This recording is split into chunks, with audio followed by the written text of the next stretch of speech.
Hello, I'm the Doctor.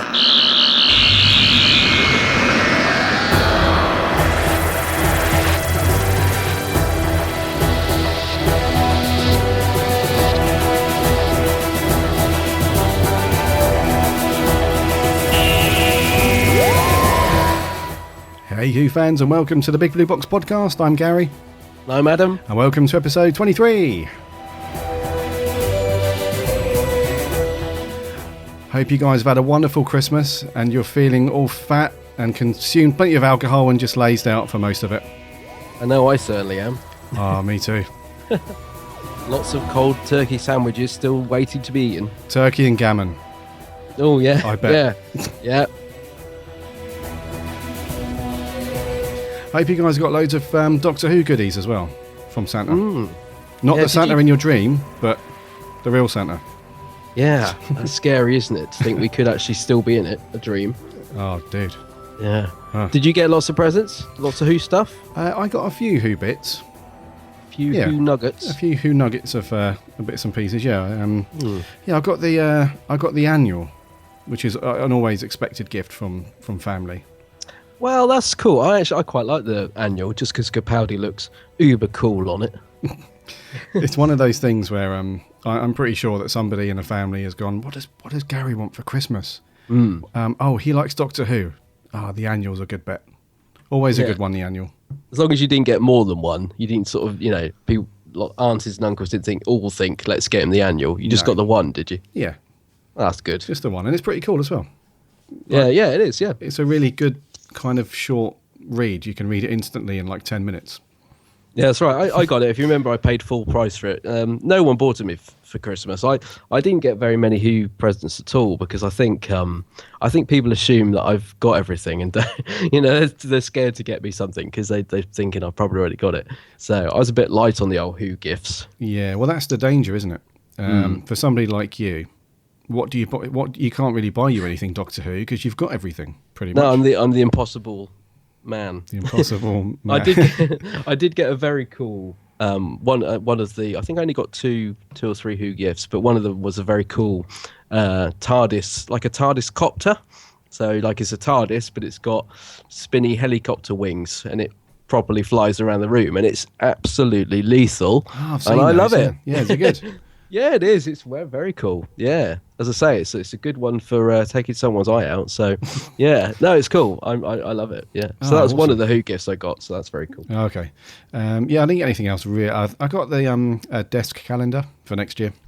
Oh yeah, yeah. I haven't opened it yet, but Is that the sort of retro yellow and bluey one? no, it's not the it's not the full size calendar that you hang up. It's No, I saw like a little. I think it is a desktop one. It was. I only saw it once, and it's very retro like, really cool. But I only saw it in one little shop. Yeah, no, I did see that. It's it's like a real old school vintage looking. Yeah, it's very thing. cool. Yeah, no, didn't get that one. Didn't get that one. No. I bought it for myself because no one bought it for me, so I went back and got it. And it wasn't reduced either. I was thinking, come on, Christmas is over. Let's have a pound off. But no. Okay. So yeah, but it is good. Yeah, I like that one. The only other thing that I bought myself a Who Prezi. While I was away, I got this really cool Doctor Who mug, which I'd seen in the BBC shop maybe 2 years ago, and I thought it'd been discontinued, and I found it. It's the comic booky looking mug. It's quite a large one, and it's got some panels that look like the Doctor Who comic. It's got Zygon on there, Cyberman, TARDIS. Oh, right. Matt Smith. Yeah, it looks quite cool. I'd only seen it a couple of times, and I thought they'd stop making it, so that was a good find. I can't picture it actually. So it sounds good. I can't think which mug that is. Yeah, I'll stick a photo on the Facebook page after. Now you've just reminded me. You didn't put your picture of you in your Christmas jumper, and I'm very disappointed. Oh, I didn't, did I? No, so that's two pictures you've got to put up. Oh, of course, yeah. Yeah, and now the Facebook followers are flowing in. I notice on the Facebook page, they'll you've even more pressure to get some pictures on. Yes, yeah. I was going to come on to that a bit later. It's we've had a huge increase on the Facebook like. So thank you very much, all of you guys that have jumped on there and given us a like. That's really cool. Hello. Yes, it's really nice. Really nice. So what did you do for Christmas, mate? Did you? I'm assuming because you haven't been that well, you've just kind of vegged out and chilled out. Yes, I've just decided the best way to get over any sort of cold or man flu is to drink lots of alcohol and eat lots of food. So that's what I've done. And as you can see here from my nasally old voice, it hasn't worked. But no, I had a great Christmas. I spent it with all my family, which is lovely. And yeah, really good Christmas. Thanks for Boxing Day. Great. I didn't get my Christmas jumper. I waited right till December the 22nd before I cancelled my order because it was never dispatched. So I was a little bit disappointed in that. But my other half did get me a T-shirt of a Christmas jumper, which I had seen online, but didn't think, I thought, well, I want the real thing. But actually, do you know what? It was really cool. And it was so nice to open it on Christmas Day. And actually, because my jumper hadn't turned up, and I was a bit disappointed.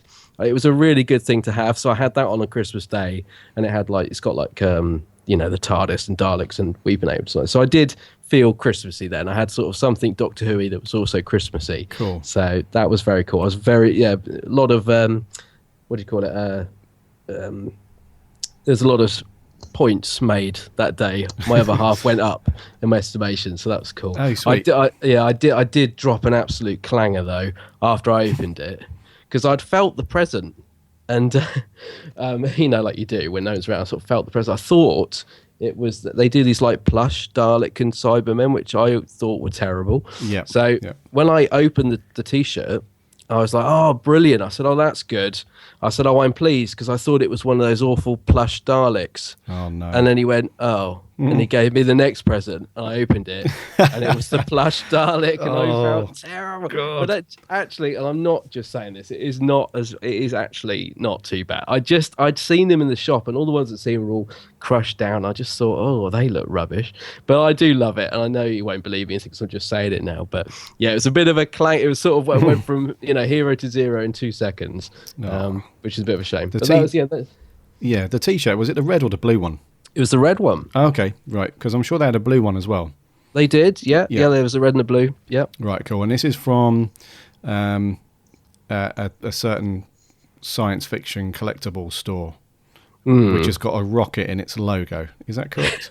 That's the one. That is the very one. Yeah, right, I mean, it's a great store, but when it comes to getting stuff out, they could improve. They could probably need another rocket. Yes, because when I visit the store, whenever I'm in London, I always try and go in there, and the actual stuff in the store is great. But I've ordered a few things from them quite regularly actually, and I must say I've had more mishaps with them than the other companies that I ordered from in terms of like Doctor Who or sci-fi stuff. Yeah, me too. Yeah, I love the store. I mean, I could lose days in there. I love physically going in, like you say, but on the order side of things, Anyway. Yes, anyway. So I'm glad you had a good one, mate. Yeah, it was good, mate. And you had a good one. Of course, you've been swanning around Canada on a horse and, doing whatever people do in Canada. On a horse? Were you on a horse? No, I don't know. But how was Canada? Canada was very, very good, thank you. It was an interesting change to be away for Christmas because we've never been away for Christmas before. And we just thought, sod it, let's just bugger off. And we were in Toronto in Ontario, and it was really, really nice, actually. Very Christmassy over there. And and we had a bit of downtime in the hotel, and I ended up watching Doctor Who most of the time. So that was really cool. So over in Canada, they've got this channel called Space. I don't know if anybody of our listeners are from Canada or heard of this channel, but it's really, really good. I wish they did it here in the UK. I thought you were going to say, I don't know if any of our listeners are from space. From space. It sounded like you were going to say that. Well, it could be. Well, you never know. You never know. Yeah. But it's this really cool channel, and they had this Doctor Who marathon. They started it before I got there, and it was basically every episode from Eccleston all the way through to Last Christmas.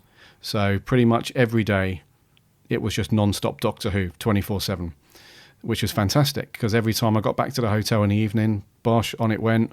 Up in the morning, on it went. It was just all the time. And I had these like little shows in between as well, where just guys on the sofa chatting about Doctor Who before you went into the next one, and it was just really cool. It was like, because I would never have watched that amount of Doctor Who if I was here in the UK. So No, that's really cool. I bet you were really surprised as well. I bet you didn't expect to go over there and have that. I didn't at all. I thought the only thing that I would watch would be Last Christmas. That's the only bit of Doctor Who I expected to watch.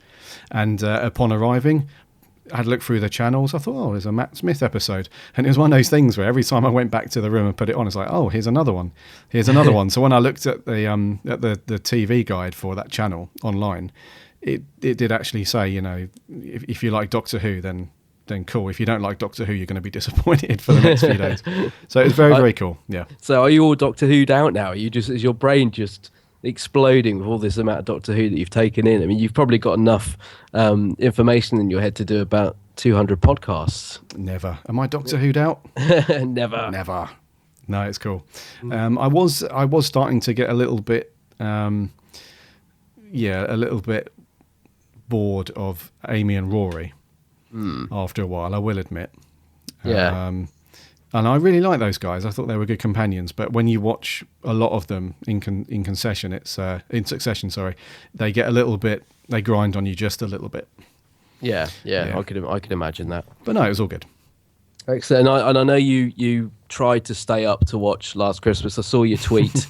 Was it 2 a.m? Is that right? Yeah. Well, it was not too bad. They went out at 9 p.m. in Canada.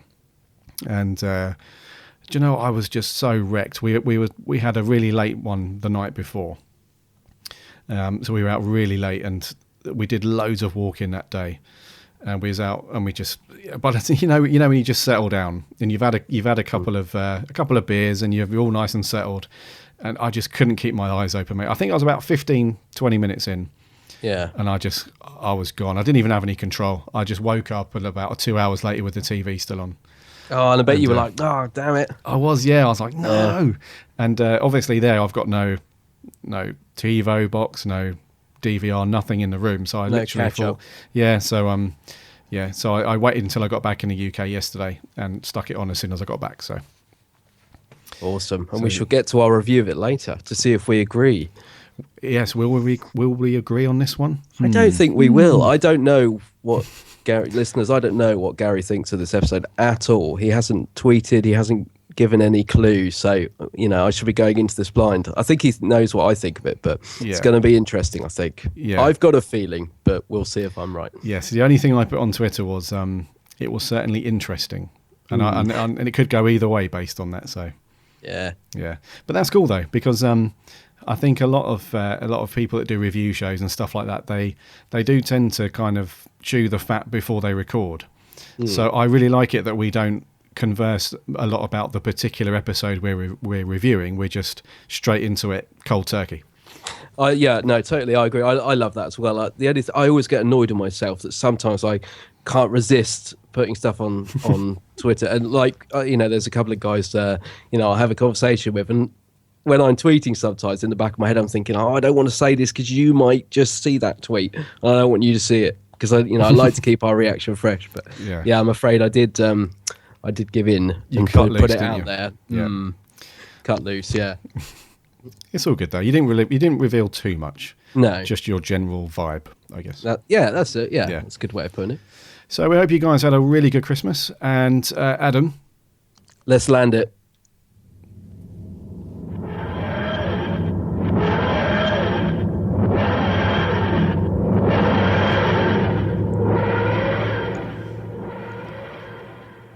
News. News. The news. I just got to say, actually, some of the people that have been listening to our podcast were talking about us in a chat the other day, and they loved they liked the landing bit. They were actually saying, because one of them was saying, "Oh, they're just landing," and then someone else said, "What are you talking about?" And they were like, "Oh, I mean, they're ready to do the news." And it was quite fun. I was just looking at this chat, just taking it all in. It's quite funny. So yeah, people like the landing, which is good. It's important that we land so we can concentrate. Yeah, I think so. Yeah, we can't be spinning around the universe trying to do the news. That would be ridiculous. And flying a TARDIS is not an easy thing, No, and if you saw how Gary flew a TARDIS, listeners, well, a lot of clanging and banging, a lot of mucking about, running around. No good. Yeah, whereas I just sit back. I'm very much a backseat TARDIS driver. Yeah, you've got a. Actually, I just conjured up. Sorry, we'll get to the news, but this has just conjured up an image in my head of you as Sylvester McCoy in the Doctor Who movie. You remember when he just sits in the armchair and he's got he's got a cup of tea. Yes, I know exactly the bit you're thinking about. Yeah, that's you, isn't it? It is me. Yeah, that is 100% me. Yeah. We haven't known each other that long, but you're absolutely spot on. That is me. I'll sort everything out. You just have a cup of tea. Yeah. So you saying you're more than McGann? I guess so. Yeah. Yeah, kissing the ladies, I know. Yeah. Anyways, moving on swiftly. The news. First bit of news is quite a biggie, isn't it? It is, yeah. And it's actually confirmed. It's not one of Stephen Moffat's. He hasn't just rambled it at some Q&A. It's actually confirmed, this, isn't it? Go on, then. Well, Jenna Coleman, not just for half of Series 9, she's back for the whole of Series 9. Whoa. What do you think of that? A bit bored of Clara now, I'll be honest. I like Clara. I really do like her character and stuff, but I'm keen for a new companion, somebody new. Yeah, I did when I heard it was official. She's coming back for the whole series. I really groaned. I really did. I have to be honest. I mean, I'm not Clara's biggest fan, but I don't dislike her. I think she massively improved in Series 8. But do I want her back for another full series? Not really. Yeah, I do like the chemistry between her and Capaldi. That's the only thing I was thinking about today. I was thinking, well, on the plus side, her and Capaldi do work well together. And I think she's good for the show. I mean, she may not be quite my cup of tea, but she has a huge fan base out there. A lot of people do like her. So I think she's quite good for the program. But yeah, I'm not 100% on board with that. Yeah, I echo your thoughts there, mate. It's because I thought that, especially the first, for most of Series 8, I thought that her performances have been really, really good. And I think you and I have said that on a podcast a while ago, that it was when we were going through the reviews from Series 8, we normally say Jenna Coleman gave a really, really good performance again. Yeah, that's right. Yeah, so she's really, really good as Clara. I just think that they're dragging this out a little bit now. I'm not sure where they're going to go with her character. I mean, she was obviously very important to the show back when Matt Smith was in it, and his era, because we had the whole Clara being present along the Doctor's entire time stream and kind of saving him at key points. Yeah. So that was like a really crucial thing for the Doctor. You know, she played a really important part. But then she's kind of gone into this. I don't know. They've written her into this kind of weird, depressive almost feeling to her character at the moment. I'm not really sure where they're going to go. She's very down in the dumps at the moment, isn't she? Yeah. You know. And I think you've hit the nail on the head. I think it's important where she goes in Series 9, because the first thing I thought of when they announced she was there for a full series is I really don't want another series where she's so prominent in the storylines. Like, it annoyed a lot of people in Series 8. For me, it was okay. There were moments when I thought there was too much Clara. You know, like a lot of people are saying it was the Clara show and all this. Yeah. It was to an extent. It didn't annoy me as it did some sort of quarters of fandom. But I don't want another series of that. I don't want another series of Clara and her boyfriend and all the storylines are revolving around Clara. So if she is going to stay, I hope it's the Doctor and Clara arriving in adventures and getting into an adventure rather than it being too much about Clara again. Because I think if it is, I think then it will become boring and it will become stale. So I hope they take it in a slightly newer direction and, you know, just rein it in a little bit. You know, it doesn't need to be too much about the companion. Yeah, I'm hoping for at least a few episodes where kind of when it was like, you remember Tom Baker and Liz Sladen in something like Pyramids of Mars? Yeah. That kind of vibe, you know, where they just turn up and it's just an adventure. There's no big twisted story plot as to why they're there. And there's no big drama that Clara's going through with boyfriends or emotions or stuff like that. They're just there on an adventure, just like you say, really. Yeah, nothing nothing getting in the way. I'm thinking actually of our review of Unicorn and the Wasp, how we said, you know, the Doctor and Donna, they just arrive in the middle of an adventure and it's a fun adventure and there's no little cutbacks or stuff getting in the way. So I'd like a bit more of that, really. Yeah, we had that a couple of times, I think, with things like Robot of Sherwood, and another couple of episodes. We did have that to a degree, but she was still, there was still this big storyline running through with her and Danny and some other stuff, and it was just So series 9, let's hope that she let's hope that they write her character to have a slightly different approach rather than the down in the dumps, depressive, and she's quite ungrateful as well. She's she's going a little bit down that not bratty, but she's going down that slightly sort of selfish, bit arrogant route. But that's I think you're right. That's down to the writers. So not so much Clara, I guess. But I know what you mean. Yeah. And what was the thing with this? Because I read or heard somewhere about she was going to be in half of series 9. Where did that come from? I don't know. I think, that's the thing. I don't know how much of it is just publicity, because obviously everyone was thinking she was going to leave at the end of Last Christmas. I don't know how much of it is promotional spin and how much of it is true, whether she did leave it right to the last second to sign on. I think Steve-O, the Moff, I think he actually did say recently, that she did leave him hanging right to the last second, apparently. Right.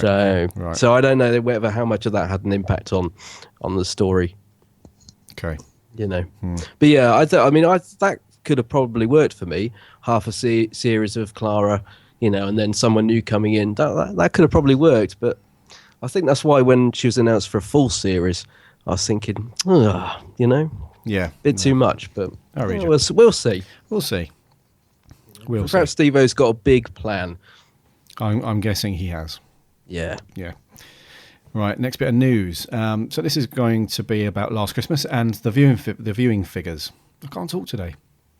No, I know, me neither, actually. No, although I'm actually, if you can hear my teeth chattering, my fire's gone out and I haven't got any heating, and I actually am suddenly freezing. So if I sound a bit shaky, I actually am. Right, I'm trying to put a log on with my foot, but I can't reach the fire. So viewing figures, Last Christmas. So 6.3 mil. Which sounds incredibly low. I know it's an overnight figure, but that's incredibly low. But this is all the shows are low this year, aren't they? I mean, it beat Downtown. Is that right? Downton Abbey, but it came in just above that. Yeah, which is amazing, because Downtown has is always a ratings hit. Yep. But 6.3 for a Christmas Day episode, to me, sounds incredibly low. Yeah. When you think Fools and Horses things used to get 25 million, it's a few years ago, obviously, and times have changed, but 6.3, it'll go up to about probably, what will that go up to? 8.5, 9? Yeah, something like that. Yeah, which is, it's respectable. And like I say, all the other shows are the same, so it's not as if it's a bad figure in terms of the other programs, but it does sound low for a Christmas Day episode. It was just behind Corrie. Corrie was I think 6.5 million, right? So it wasn't far behind Coronation Street, so it was up there. It was in the top 10 of the most watched shows, which is good. It didn't come anywhere near things like EastEnders and that stuff, but viewing figures are definitely down in terms of broadcast figures. I'm wondering if at some point they're going to take into account digital viewing on demand and iPlayer and stuff like that, because I think if you throw that into the mix, it'll be a lot higher. Do they not do that? I'm not sure because do you remember there was the I think 2 shows ago we spoke about this story that went out from the papers to say that Doctor Who had been cancelled because the figures were so low. Yeah. And they were correct. They did say that the actual broadcast overnight figures were lower than normal, but the people who run the story was, they weren't taking into account the on demand and the iPlayer and stuff.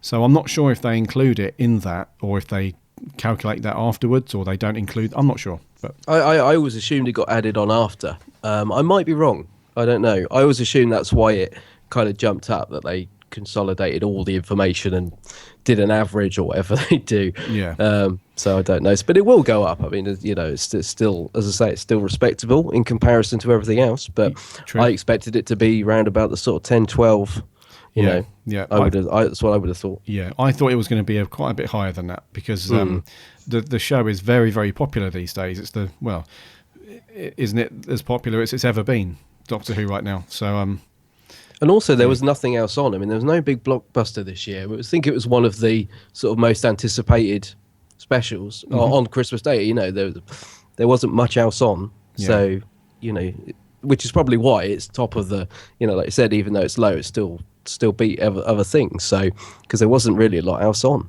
unless you like Miranda. a bit of slapstick. Yeah.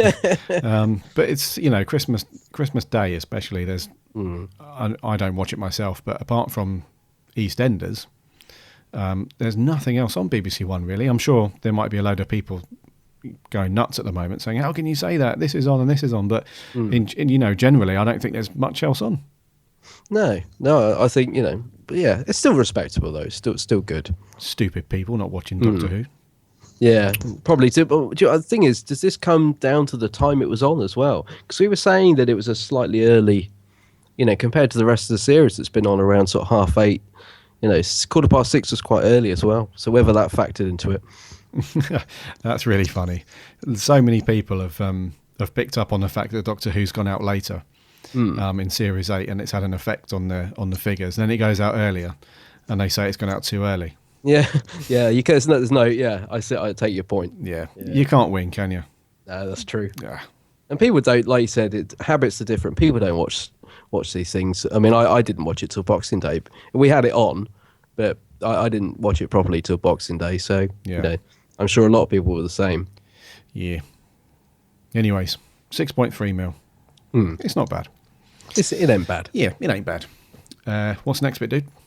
So yeah, well, this is good. A bit of good news. The Doctor has been voted the best sci-fi character of all time in a survey by the BFI, and you know, the BFI I have a lot of respect for. So I actually think that's a very cool accolade to get because from the BFI. So that's very cool. Yeah, I love that, and it's he was voted ahead of many other iconic sci-fi characters as well. He beat off people like Darth Vader, Fox Mulder from the X-Files, Ellen Ripley from Alien, and loads other. Yeah, so he was he beat the lot. So he was, awesome. I was going to say, that's good. So he was in good company there, and like just those ones you just mentioned, they all are all very good characters. I mean, I think Doctor Who's so popular now that it's almost, it's not inevitable that he's going to win, but you know, there's always a good chance that he's going to get a lot of votes. But yeah, that's very cool. Yeah, and it'd be interesting to find out if there was a breakdown of which, because I'm assuming that you couldn't pick which incarnation of the Doctor. It was just the Doctor in general. Yeah, I was just going to ask you that actually. Yeah. So it'd be interesting to see if they opened that up to a particular Doctor. I'm guessing not, but some other people from Who turned up on the list as well. So this the top 100.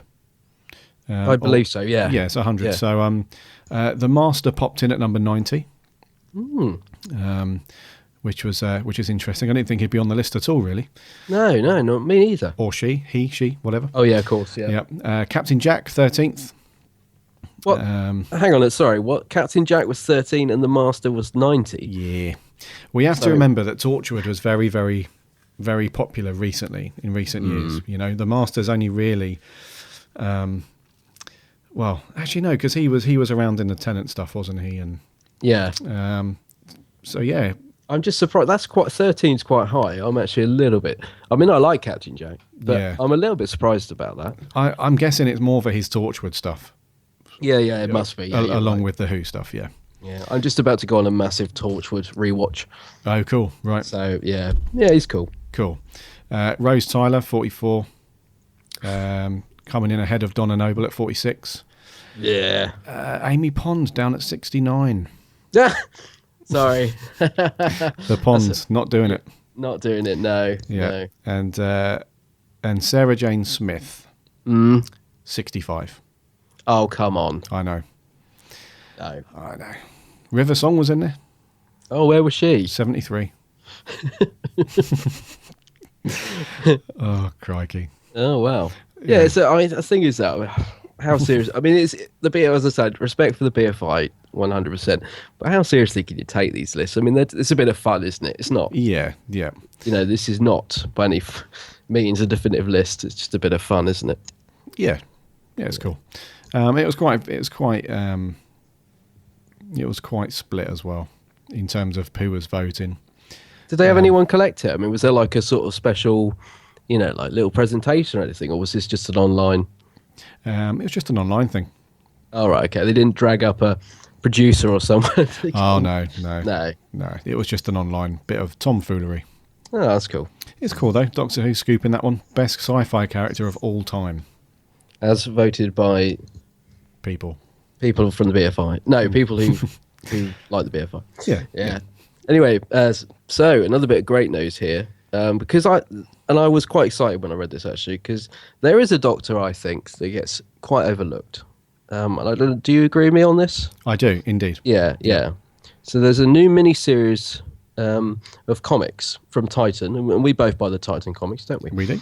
And they're going to be doing a new series featuring the Ninth Doctor to celebrate the 10th anniversary, which is great, I think. I think 9 gets quite overlooked. I think Chris... just never mind what happened after. I know he doesn't want to know the show anymore, but I think when he was in the show, I think he gave a great performance, and I like the Ninth Doctor. So I'm really pleased that he's going to be carrying on some adventures in the Titan comics. And I sort of thought he already was. It's strange, even though I collect them. When I read this, I was thinking, well, they've already done some 9, haven't they? And then I was thinking, oh no. So I think he does get a bit overlooked, and there's not been much merchandise for 9 for ages. So I think this is very good that he's going to be back in the comic strip. How about yourself? Fantastic. Ah! No. See, I needn't have gone off on that little spiel. I could have literally summed it up in one word. Damn. Yeah, I think this is very cool because I love the Ninth Doctor. He does get overlooked a lot, and I think this is a nice little touch to celebrate because they're doing it for the 10th anniversary of when it came back in 2005. Yeah. So it's I'd like to see more of it though. This is only going to be a mini series. I'm not sure how many issues that consists of, but issue 1's out March next year, so not too long to wait. And it says it's going to tie in with the 10th anniversary. What month did it come out in 2005? Was it March? It was around Easter time, I believe, if my memory serves me correctly. Oh, okay. But that is I am not sure about that. I just always think of Doctor Who being at Easter time around this era. I'm not sure. Somebody may well correct me, but yeah. Oh, it's 5 parts. Sorry, 5 issues. And about 20 variants for each. Will that be? Or there will be. Inevitably. And you know what? They're fantastic. And you know what? Yeah. So there's probably going to be different covers, about 8 per cover. I would say. Will you be getting them all, or will you cherry pick the best ones? I'll cherry pick. Do you know what? I've bought so many of the 9th, 10th, and now the 12th Doctor comics. I can't keep buying all the variants. It's ridiculous. Oh, I'm the same though. In fact, I've just had 2 arrive this morning. Oh God. I love them though. That's the problem because I just love the artwork and stuff. I love having the variants, but they do take the mic a little bit with the amount of variants they do. Yeah. But I'm with you, Gary. I love buying the variants. Yeah. But I've got to cut back as well. Yeah, definitely. I saw a couple while I was in Canada, and I thought, haven't got those. I'll get them. There was a Comic-Con exclusive one. There was another exclusive that I hadn't seen. Well, I'd seen, but I wasn't able to get here. Tell me you got it. Yeah, I got them. Oh, good man. And then I immediately thought, why did I do that? No, don't regret it. No, you definitely, because if you hadn't have got it, you would have got home and thought, I wish I'd bought those variants. So True. You would have. Honestly, I've done that. I did it when I was in Australia. I picked things up, put them back, and you get home, you think, I'm not going to go there again for a million years. Why didn't I get it? So you did the right thing. Cheers, man. Hang on a minute. I've gone in the space of about a minute. I've gone from saying we need to stop buying variants to saying you should buy variants. I don't know how that happened. Paradox. Very timey-wimey. Yep. Super paradox. Yeah, But cool. yes, I should definitely be picking those up. I look forward to that. Yeah, defo those ones. Have you got yourself a comic box yet? You know, like you can get the boxes that you can keep them all in. Because I've just got one. My partner was like, "Oh, for good. Oh, you've got one too." I have numerous ones because I've got quite a large collection of comics, anyways. Oh, I feel so much better now you've said that, because my partner was not impressed. It's like, oh, more stuff. Did you get the sleeves and backing boards as well? Absolutely. Good lad. Yeah. And this is just your Doctor Who comics box, right? It is. Yeah. Sweet. That's cool. Yeah. It's currently, it's already half. Well, yeah, no, it's pretty much, it's over half full actually, because I've got the, who was the what, DWM? No, who did it before? DWI. Yes. Yeah, I used to collect a lot of those as well. So cool. Right. It's already pretty full. Yeah, I'll Good probably stuff. have to buy another one soon and try and sneak it in the house. Yeah. Yeah. Oh, very cool. Yeah. You have to spray it TARDIS blue. Have you done that? No, I might do. Oh, yeah. That's Yeah, cool. I think it could do with a little bit of livening up. They are a bit boring, aren't they? Just a white box. Yeah. Yeah, you could be right. Maybe we can make a stencil or a series of stencils and turn them into little TARDISes. Okay. Yeah. You're thinking too far. Yeah. Oh well, no. I'm just thinking. I've got visions of also cutting a potato and dabbing it in ink. Where does it all end? Yeah. Too much Blue Peter as a kid. Yeah. Good. Enough with this. Yes. This is serious now. I know, and I'm starting to enjoy myself, and we're about to do the review. Yeah. Can you stop enjoying yourself now? Well, I will once we get into the review. Right. Shall we do it? Let's do it. Let's get into it. Last Christmas. Okay, right. Clara Oswald mostly favours travel book science kits, strict ban on hair products, marginal for loyalty list 93. Believer until the age of 9. Why did you stop? Because you're a fairy tale. I grew out of fairy tales. Did you, Clara? Did you really?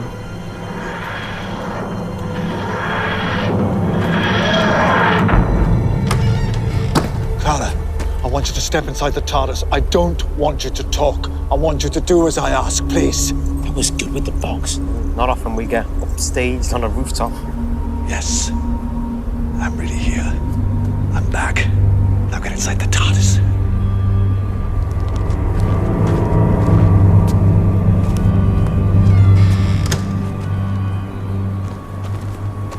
I know what this is. I know what's happening. And I know what's at stake. I don't think you do, Doctor. But I promise before this Christmas Day is done, you will be glad of my help. Happy Easter. I've just realised how creepy the music was on this one.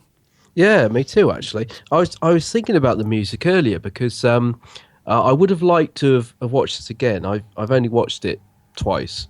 The first time I couldn't hear a word of it particularly, and I was thinking about the music because I didn't really notice it, and very often when I make notes, for the podcast, it's one of the things I sort of put down. Was it too much? Was it because it's been really good lately. It's not been sort of too overbearing. And I didn't really notice the music in this, which might be a good thing because it might mean it was just right that it was in the background creating atmosphere. Yeah. It was a little bit spooky. It was quite cool. Yeah. Well, it was a very spooky episode, wasn't it? It was quite. Yeah. Right. Where do we start with this one? Well, I'm just going to come out and say it, Gary. Did you enjoy it? I did. Now, I have to put a glass ceiling on it though. Okay. And overall, I did enjoy it. I really did. But I didn't enjoy it lots, if that makes sense. Yeah. It was one of those episodes where I thought, afterwards, when I stopped watching it, I thought that was good. I enjoyed that. Was I desperate to go and rewatch it? No. Will I be sticking it on every Christmas day? No. Will I watch it if it's on telly? Probably. But I won't go out of my way probably to stick it on and watch it. I hope that makes sense. It does. I had a feeling you would enjoy it. Don't get me wrong. I didn't. When I say enjoyed it, I wasn't. I enjoyed it to the point where I thought it was well, you know, it was fairly well written, and it kind of stopped there really. Yeah, I wasn't blown away by performances or settings or anything like that. Yeah, we'll go into a bit more detail. But what did you think overall? Let's get your in the face review.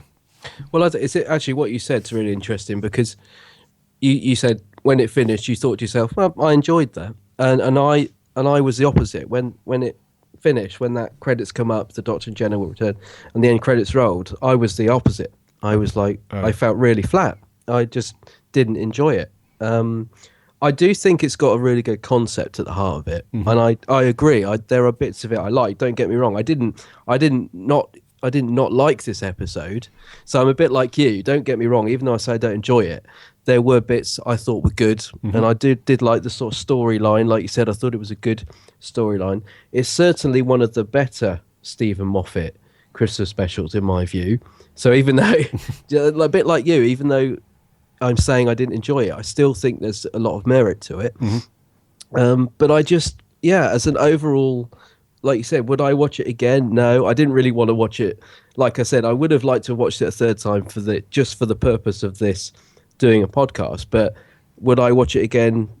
Otherwise, no, I wouldn't. It just left me really cold. I don't know. It just fell really flat for me. I found it hard going. I think. I think that's the thing. There wasn't enough fun in it.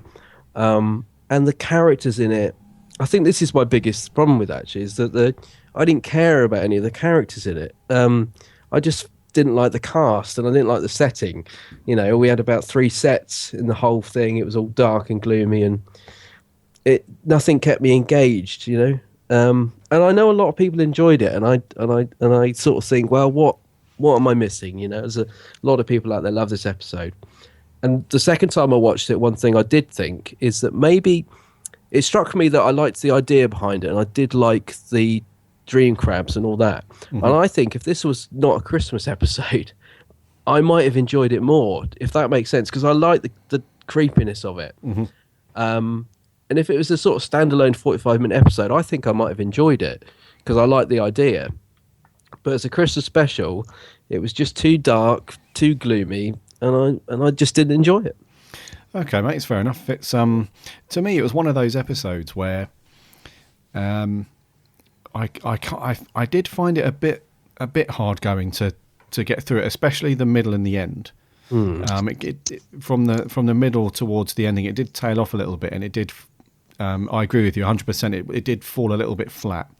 Yeah. But I did think it was quite a cool. Adventure. It was something slightly different that we hadn't really seen, because the last 2 Christmas specials, they've focused on the classic Christmas stuff, haven't they? Like with Christmas Carol. No, sorry. Yeah, Christmas Carol, and was it The Doctor, the Witch, and the Wardrobe? I mean, that's without doubt one of the worst, isn't it? I mean, this was, in comparison to that, was a masterpiece. But yeah.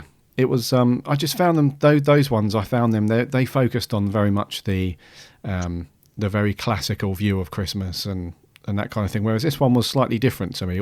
Although it had Santa Claus in it, well, what they perceived to be Santa Claus in their dreams. It was. I thought he was quite funny. I really like Nick Frost as Santa Claus in this. Let's go straight into it. Yeah. What did you think of Nick Frost? I thought it was really cool.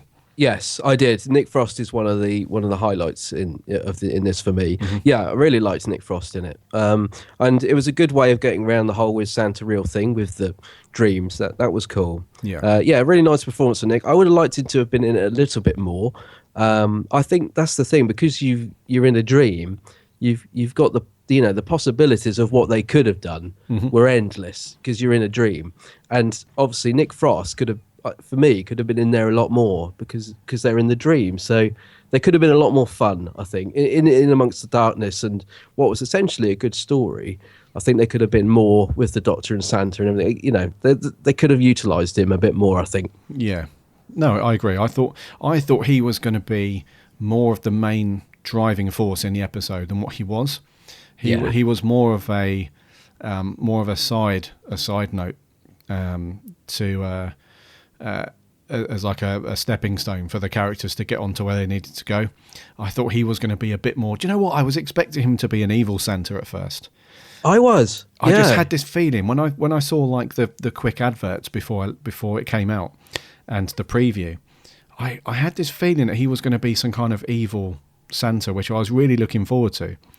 And it turns out he was just more of a comedic kind of. I mean, don't get me wrong, he was cool. I really enjoyed his performance. I think he's really funny anyway, Nick Frost, and his character wasn't bad. I really enjoyed what he did with it. There's just a little part of me that wished that they would have gone down the evil Santa route. That just sounds cool to me. But yeah, no, I agree. I thought he was great in it. Did you like Dan Starkey and the other guy as the little elves? Yeah, I thought they were okay. They're a bit underused. Because I thought the little bit of screen time I did have was quite funny. I like the idea of the little Scouse elf, and Dan Starkey was like a very typical little kind of Cockney elf and stuff. But yeah, I thought they were okay. What do you think? Yeah, no, I thought they were fine. I mean, I think they sort of injected a little bit of humour into it. I would imagine a younger audience really liking them as well. Yeah, I would assume. Yeah. Yeah, no, I thought they worked well with Nick Frost as well. I think the sort of three of them gave a good bit of humour to the episode. Yeah, I thought. Yeah, I just think they weren't around enough, really. Yeah, I think they should have. That's what I mean. I think it should have been in it more. Yeah, seeing as when you have episodes that have got Strax and Jenny and Vastra and stuff, they get a lot of screen time when they're in the episodes with the Doctor, and I think that.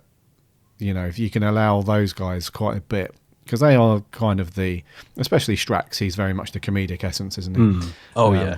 I would have thought that the elves being like a light-hearted Christmassy, well, on face value, a light-hearted Christmas episode, that they would have been a bit more around a bit more and provided a bit more comic relief, I guess. But what did you think of the rest of the cast, though? Like these guys that were trapped on this moon base, or as it turned out they weren't, but the actual sort of main cast, because I think these sort of are what let it down for me. I didn't care for any of them, and a lot of people liked what's the blonde girl called that everyone was saying was going to be the new assistant.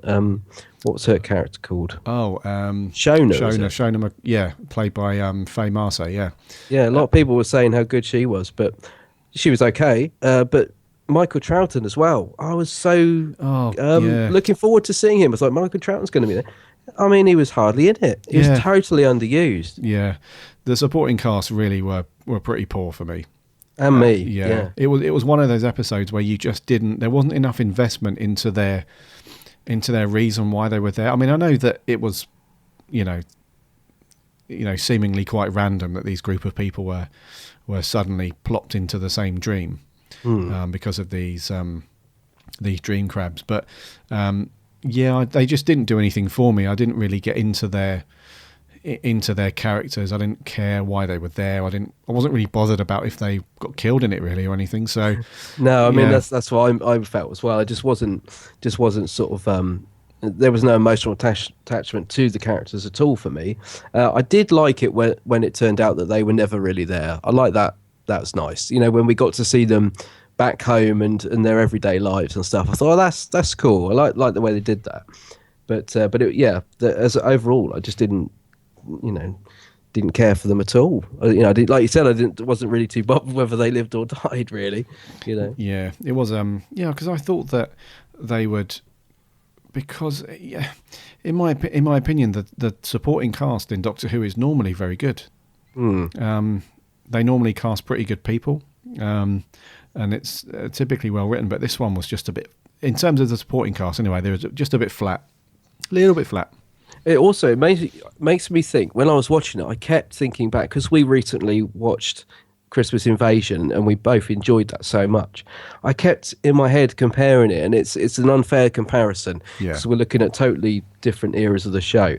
But I couldn't help it. All the way through, I kept thinking about how much fun and feel-good factor there was that episode, and the supporting cast. I remember saying to you in the last podcast how good they were in it. And I think it's probably an unfair comparison, but it did keep popping into my head a lot while I was watching this episode, as I kept thinking how, like you said, how the supporting cast weren't good in it, and how sort of studio bound it felt, and because compared to the Christmas Invasion, there was so much going on, and we were on location, and it was a really bright episode with a good villain, and there was none of that in this for me. I did like the Dream Crabs though, even though they were a complete rip-off of Alien.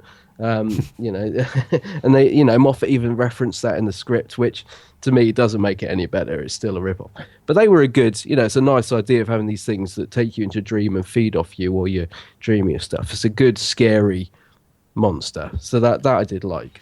Yeah, I thought that was quite cool. I wanted to just pick up on what you said there about the Christmas Invasion, and I think that ruined it a bit for me, because I quite enjoyed that Christmas special, and we reviewed it very close to this one. I think watching that has ruined it slightly for me for this one. I do as well. Yeah, because I had exactly the same feelings at various points while watching this one. I thought, in my subconscious was talking to me. It was saying like, yeah, the Christmas Invasion was a bit better than this, Yeah. So I think because we reviewed that so close and we gave that quite a good review and enjoyed it so much, I think it maybe ruined this slightly. No, I absolutely. I think you're right, and it might sound a strange thing to say, but I think you're right, because I just couldn't help but compare what I think is a really good, enjoyable Christmas special to what was a really dark, sort of, totally opposite. I mean, they are worlds apart. Almost, sort of, is this the same program? Yeah. So I know I felt the same. I couldn't help it. I just kept thinking, there's no humor in it. And that's why I say, if it was a if it was a sort of episode mid-series and not Christmas special, I think I would have enjoyed it more. Yeah. I just think it wasn't my idea of a fun Christmas special. That's why I think it would have worked for me as an actual series episode rather than a Christmas special. But yeah, no, I read you. There was a couple of nice moments I did like. There was not the scene with the really old Clara. I wasn't too kind of hyped up about that bit. I didn't really see the point in that whole section, but I did like the bit where the Doctor holds her hand and helps her open the cracker. Yes, which was a mirror of when she did it to him at the end of Matt Smith's last episode. Yeah, I love a lovely touch. I liked that as well. Really, really nice. Yeah, I thought that was very cool.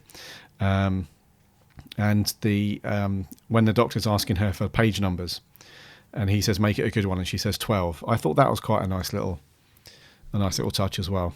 Oh, I must have missed that. I didn't pick up on that. Yeah, so when yes, of course. Yeah, when they're reading to sort of prove it's still a dream and all the pain. Yeah. That went over my head. Yeah, because he does it a couple of times, and then he says, "Make it a good one," and that's the number she picks, which is obviously his supposed number. So so there was a couple of nice little touches in there, but the Dream Crabs and the Alien thing,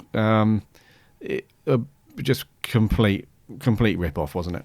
Yeah, I mean, there's a lot of comparisons going around, isn't there? There's like The Thing, Inception, Alien is the obvious one. There was a lot of elements there. I mean, obviously, you're always going to get a certain amount of things that, you can't help but sometimes, just because it's on a moon base, automatically people think of The Thing and the snow. But I think there were some very obvious homage, would you call it, to certain films. Who you going to call as well, the Ghostbusters line and...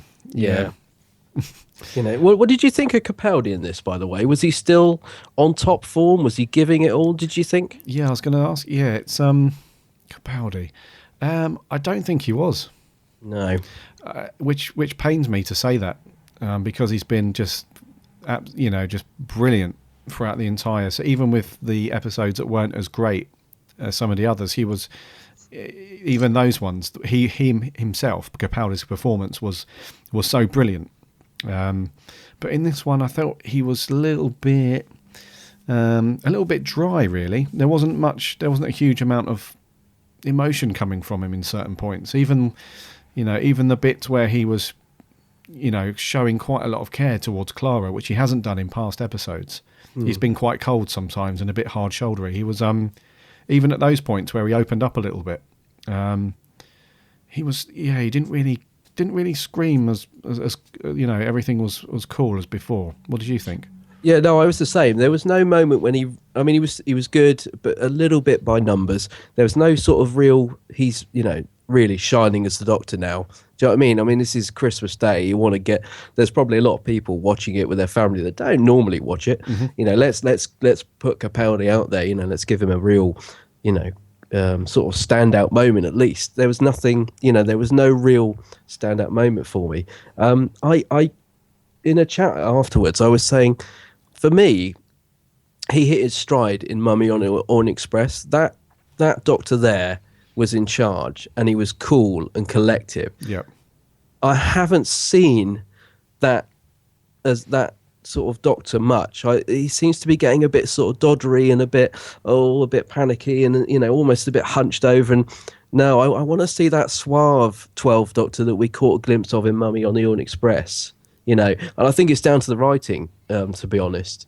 I think I think he sort of, worked with what he was given, but I didn't see him taking control and being this, impressive Doctor that I've seen glimmers of throughout Series 8, Yeah, no, I read you. It's what a fantastic episode that was as well.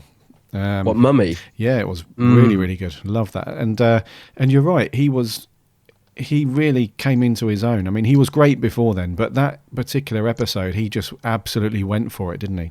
Yeah, there's something about that. I just think he hit the mark in the episode, and I thought, yes, this is this Doctor has been great, but this is him as the Doctor. He's, maybe it's because he was sort of separated from Clara and was just taking centre stage, but the whole thing with the case with the jelly babies, and he was just really suave in it and in control, and I loved it. And I saw in this episode, I saw a slightly out of its depth, a bit, like this sort of hunched over, sort of worried about everything Doctor, and I'm like, I don't know, just didn't quite sort of, I wanted him to sort of suddenly come good, and I didn't want him to necessarily make another big speech like we've had over and over again, but I wanted him to sort of take control a bit more. Yeah. In its the feeling that I got from this after I thought about it a bit more, and I've got it written down here in my notes as well. Like I said earlier, I did enjoy it after I stopped watching it, but then, as I've thought about it and as we've spoken about it, it's got that same vibe to me as in The Forest of the Night. Oh. Where it just seems like it's trying really, really hard to be good.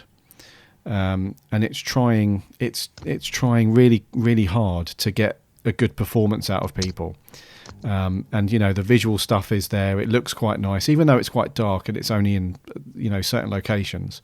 The visual stuff was quite cool, which wasn't the case in The Forest of the Night. But No. in this one, I mean, they visually kind of got it quite right. The scenes where they're flying through the air and the reindeers, and and the actual physical stuff with the dream crabs. They look quite cool. Visually it was quite nice. And but I had the same feeling after watching that one. After I thought about it for a while, it was just. It was just trying too hard.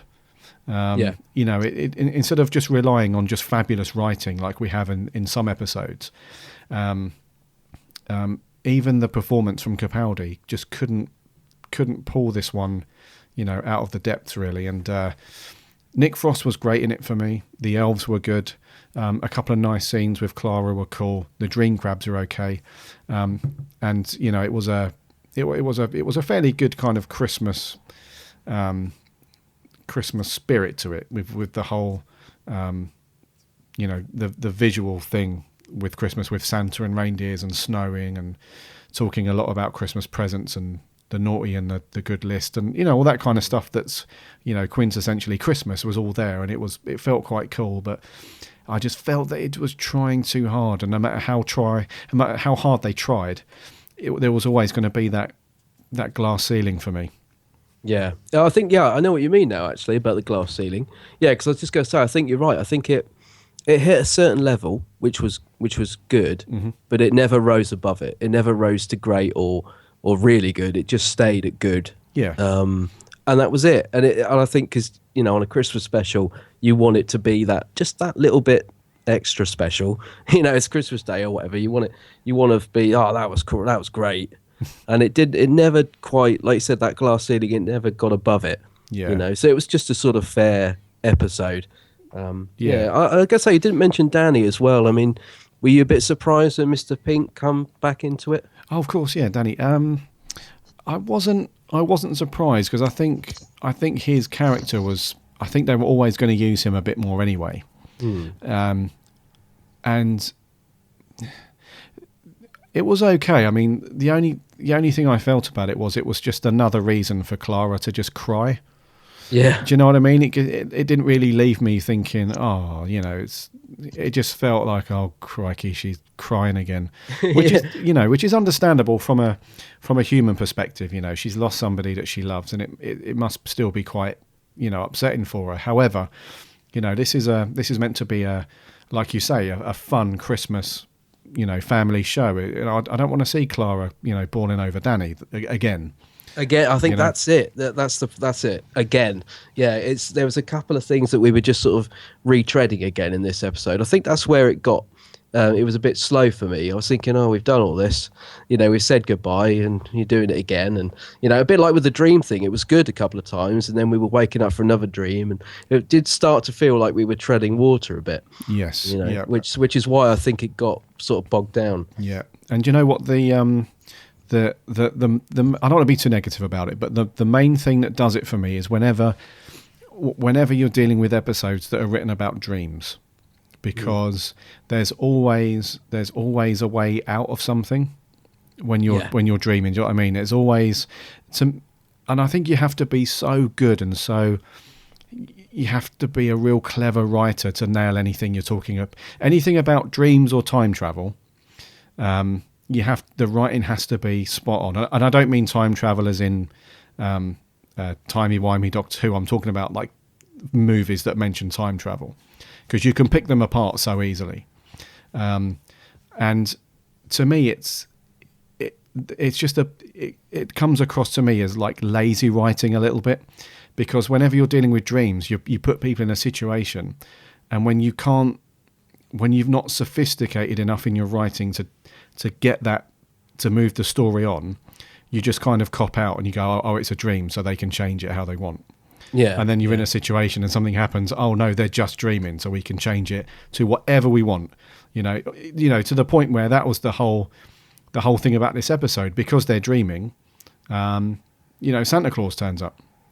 Yeah. You know, that's the whole point of the episode. It's a dream, and that's the thing that does it for me with dreams, is that it just comes across as a bit lazy in the writing. You can just put the characters in any situation you want, but then instead of turning it into a very cool character drama or a character entertainment piece, which is what this should have been with this cast, it ends up just being a case of, oh, they're dreaming, what we're going to do now? It's, oh, we can do this. Well, no, you can't put them there and then put them from A to B. Well, you can, because they're dreaming. They can do whatever they like. Yeah. Do you know what I mean? It just seems like a small series of cop-outs Yeah, to get to the end piece. Yeah, exactly. And like you said, with that cast as well. I mean, Michael Troughton, could have done some good stuff with him, and he just, wasn't used at all. Yeah, and also in the dream, you can do anything. You know, it could have really opened up what they did with it. I don't think it could be a budget thing. They didn't really sort of utilize it, that well. But yeah, I don't know. Overall, like I say, I think in terms of story, I still think it's one of the better Moffat scripts. I still think it's certainly better than I think it stands up better than Widow and the Wardrobe, without a doubt. I still don't think it was as good as The Snowman. I still think that's one of Moffat's better ones. Okay. Yep. But with the end, though, obviously there's all this talk of Clara. If she, a lot of people are saying that was her ending, her getting old. That is how it was going to end. Obviously, a very last minute rewrite. Yep. She turns young, and like you said, that comes back to the cop out. It was a dream. She's young again. We're off on our adventures. So if that is the case, that's how Clara would have gone out. And would that have been a suitable ending for you, for Clara? No. No. No.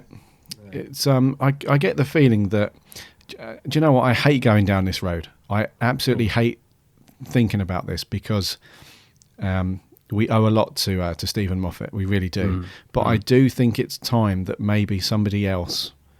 I'm going to put that. Yeah, let's do it. I'm going to put it out there. You know, I think we need a new showrunner because it's getting to the point now where the episodes are so flat in there. Because if you think about the finale of season 8, how depressing was that afterwards? Yeah, I know. I felt just horrible after watching that one. It just left me so flat, and I just didn't want to watch Doctor Who after that. I thought I don't want to watch it anymore, and I got the same feeling in this one. If they'd have left it, you know, if that was going to be Clara's exit, how just flat and depressing would that have been? Yeah, You know? I think I agree with you. I mean, it would have been a really dour ending. I don't know how they would have sort of lifted the episode at the end, but it would have been dour. Yeah. And the other thing that worries me is she's had a few sort of false exits now. When her exit does come, I think this will impact on it because it won't have that same feeling, you know, because she's already sort of left a couple of times. So when she finally does leave, you know, I think this you know, it won't have the big impact that it should. No, I agree. You know. Yeah, and do you know Unless what? she literally gets blown up, or you know, unless there is something that is really like OMG, you know, Yeah. it's going to have to be a big exit. Yeah, and it's at times like this when I'm watching the Moffat era, when it gets to things like that, and I know he didn't write things, you know, completely happy and just crazy all the time, but I do miss the Russell T Davies stuff when Stephen Moffat, you know, put stuff like this out there. Yeah, I think yeah. that's what I was going to say when you said about having a new showrunner. I think I'd love it if Stephen Moffat just sort of came back and did like the couple of episodes like he did before, because his episodes in the RTD era are brilliant in my opinion. Yeah. Absolutely brilliant. Silence in the Library, The Empty Child, you know, he Blink. does some Was it Blink? Blink, yeah. His stories when he wasn't showrunner were fantastic in my view.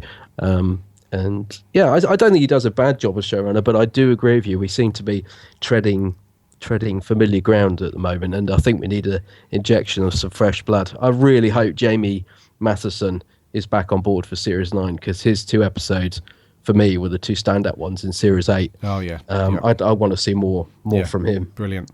And just to end the negativity section, I do think that we've been a little bit let down in the Doctor's quest as well, because I thought that at the end of the Day of the Doctor,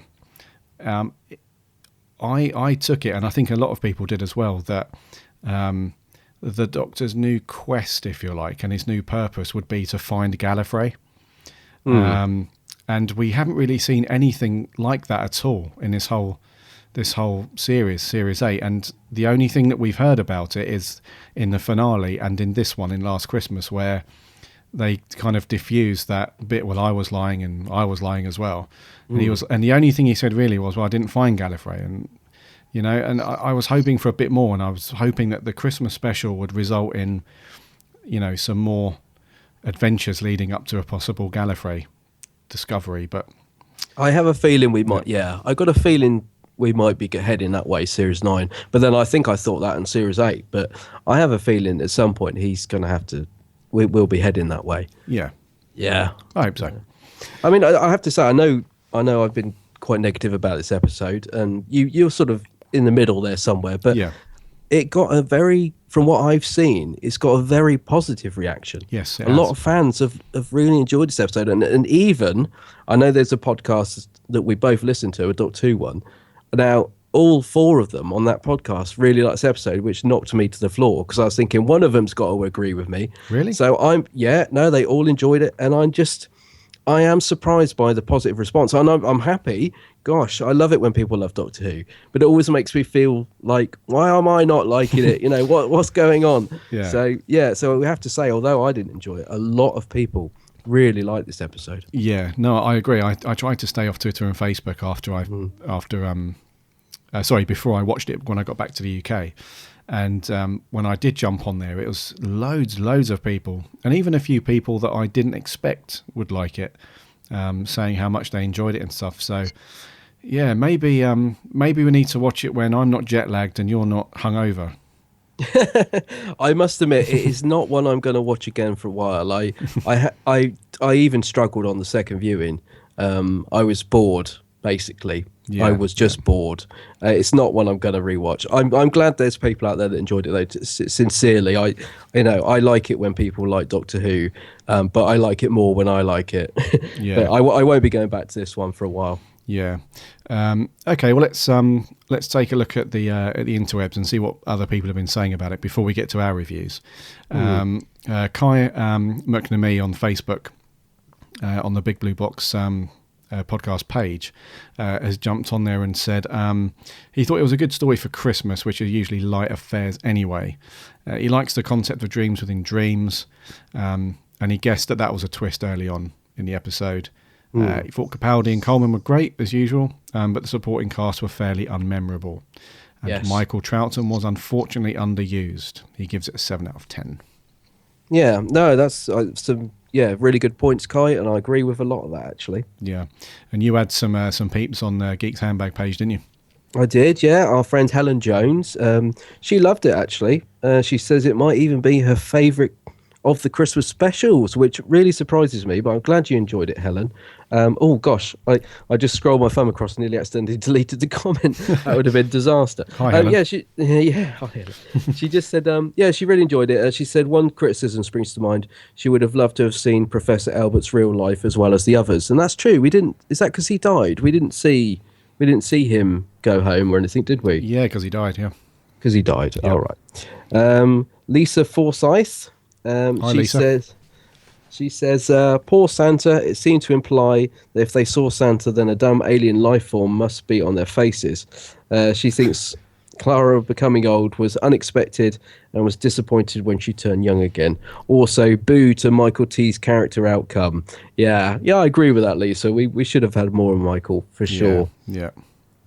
Stephen McCullough, brilliant YouTuber, Stephen. He says, first half was light and fun and just what a Christmas special should be, but then it just got really dull in the middle, and I was not a fan of the blatant plagiarism of Alien and The Thing, etc. But the ending was great with the sleigh ride. I know someone who hated the sleigh ride bit. Did you like that? Yeah, I thought it was quite cool. Yeah. I know someone that really hated that moment. Just thought it was awful. He also says, but any redemption was robbed by the rewrite to keep Clara on board. It was so lazy and makes me wonder why old Clara was still included in the show. A poor episode brought up to average at best by the cast and a few touches of comedy and surrealism here and there. Yeah. Taylor Mason. Hi, Taylor. Also known as Kermit Creations. He sometimes posts under either, doesn't he? Yeah. He loved it. He actually says, I loved it. The story is really dark and is something Doctor Who hasn't really done before. Nick Frost as Santa was pretty good and the supporting cast were awesome. Especially Shona. He really liked Shona. I got to disagree with you there, Taylor. I thought the supporting cast were dull. But anyway, I'm glad you liked them. The monsters were also quite cool, but I think they could have designed the facehugger creatures a bit differently to the facehuggers from Alien. Personally, I wish Clara left at the end and Shona should have joined the Doctor instead. He's given it a 7.5 out of 10. Right. I'll just flick through these. Matthew Thomas. I chatted with Matthew after the episode, actually. He hated it. He said because it bored him to death. On a second viewing, it was okay, and quite enjoyable. But Moffat was very lazy writing this as it blatantly rips off Inception, Half-Life, and Time Heist. Clara's staying is a bummer, but overall 6.5. Yeah, Matthew's really disappointed that Clara's staying, like myself. Ryan Anthony. Oh, mate, he Hello. loved it. Yeah, Ryan loved it. He liked how it had great balance of darkness and humour. Okay. And finally, Harry Westergaard. Hey, Harry. He liked it. He said, I found it to be a very entertaining and fun episode while not trying too hard to hammer the Christmas element into it. Nick Frost as Santa was great, and the Dream Crabs were a cool monster. So mostly positive stuff there, Gary. Yeah. A lot of there's only really me and Matthew Thomas who didn't really enjoy it, but most of them loved it. Yeah, That's interesting. Yeah, it is. Rightio. So, what are you going to give this then? I'm guessing this is going to be fairly low down. Well, I'm going to give it a 6 out of 10. It's as simple as that. I don't think it was dreadful. I actually think the storyline was good. I just didn't overall enjoy watching it, if that makes sense. Story's good. I just found it very middle of the road. 6 out of 10. I thought you were going to go lower. I still think it was fair. I didn't really enjoy it. Just didn't think it was great. Okay, I'm going to go with a 6.5. Okay, all right. Yep. I thought you might go up to a 7.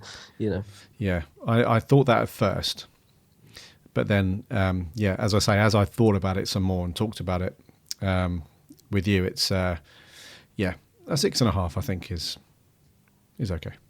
Yeah, no, I think it's just sort of middle of the road. I think I haven't gone lower than a 6 because I think if I went lower than a 6, then it's going down into the depths of The Widow and the Wardrobe, and it's definitely it's so much better than that. And it actually had a good story to it. It just didn't have enough fun for a Christmas episode for this viewer. Yeah, and the performances weren't as good as we were hoping. No, that's right. No, definitely not. There was no Song for 10 moment. In fact, I may need to put that on now just to bring myself back up. Cheer yourself up. Yeah. So, okay, so 6.5. I'm going to go with a 6. Yeah. 6, right, okay, cool. Right, mate, so that wraps up our review of Last Christmas. Yeah. And episode 23.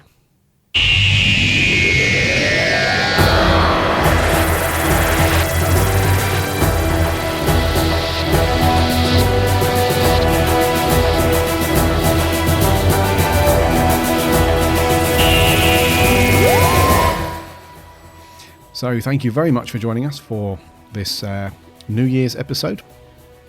It's been very cool, mate, going through the news and our review of Last Christmas, even though we didn't like it a huge amount. It's still cool to have Doctor Who on at Christmas. Let's not forget that. Oh yeah, and as I say, it was by no means a bad episode. Yeah. Yeah. Thank you to those who have jumped on and given us your thoughts. We love it when you guys do that. Please continue to do so. Why not jump over and join us? Just go to bigblueboxpodcast.co.uk, and on there you can find links to Twitter and Facebook. So jump on there, give us a like, give us a follow, whichever, and join in the conversation. If you could jump onto iTunes as well and give us a review on there, that would be awesome, because that really helps us out. And there was just really quickly, if anybody knows who the user is of Nick the Dog 123, please get in touch, because you gave us a really, really nice review on there. So just want to say thank you for that. We will see you in the new year. It's been a fantastic year for us. We started this, I started a podcast in March, and then Adam jumped on, was it September, October? Yeah, September-ish. Yeah. And it's we've gone strength to strength from then. So it's been a really good year for us, and 2015 is going to be awesome, I think. Yeah, so I'm really looking forward to seeing what we've got coming up in the year. I know we've got a lot of exciting stuff on the way, and I can't wait to see what's in store for us in Series 9. In Series 9, indeed, yeah. And you'll probably see us out and about a bit more in 2015. We're hoping to get out to some cool conventions and chat to you guys and all the rest of it. So it's a goodbye and a happy new year from me. Yes, and it's a goodbye, and yes, a very happy new year to you all from me. Enjoy the rest of the year, and remember, Allons-y!